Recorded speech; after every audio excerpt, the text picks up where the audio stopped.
L'Église universelle, Apocalypse 5, 8, 9, se compose de ceux qui ont été rachetés par son sang, de toute race, de toute langue et de toute nation. La couronne parle de l'autorité, Apocalypse 1, 6. Ceux qui n'ont pas souillé leurs vêtements sont dignes de marcher avec lui en vêtements blancs, Apocalypse 3, 4. Dans Jude 23, nous sommes exhortés à haïr même les vêtements souillés par la chair. Ce sont ceux qui n'ont pas souillé leurs vêtements. Nous ne devons pas nous laisser séduire par l'attrait du monde. Beaucoup imitent les gens du monde dans leur comportement, leur habitude, leur coiffure. Les vêtements blancs sont donnés à ceux qui n'ont pas souillé leurs vêtements. Ceci est illustré dans Genèse 35, 2, où Jacob dit à sa famille d'ôter les dieux étrangers et de changer leurs vêtements. Tandis que Jacob s'occupait du bétail, sa femme et ses enfants imitaient le monde et portaient des vêtements mondains. Nous sommes souillés au travers des choses telles que la télévision, la radio et les fêtes mondaines. Il y avait un arc-en-ciel autour du trône.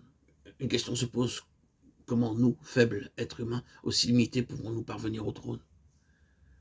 Si nous disons à un mendiant qu'il recevra de la nourriture, il le croira. Mais si nous lui disons qu'il va devenir roi, il ne le croira pas. Nous pouvons croire que Dieu a pardonné nos péchés, mais comment pouvons-nous parvenir au trône et avoir part à son trône? L'arc-en-ciel nous donne la réponse de Dieu, son alliance.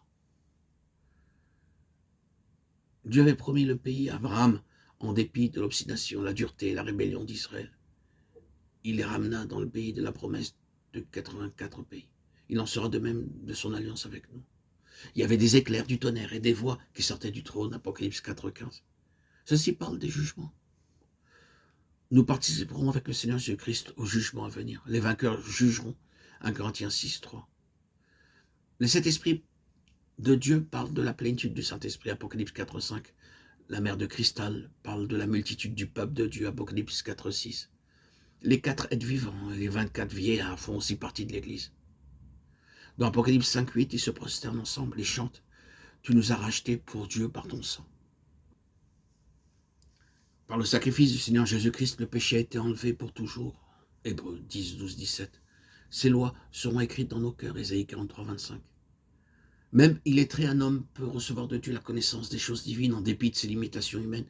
Je peux jouir des mystères célestes à cause de l'alliance de Dieu avec moi. Toutes les fois que je vois l'arc-en-ciel, je crois de nouveau en son alliance et par la foi en son parole et en ses alliances immuables. Dieu nous élève de plus en plus haut.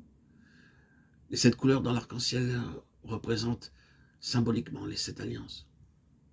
Le trône de notre Seigneur Jésus-Christ est l'objet central dans le ciel, Apocalypse 4, 2, 9.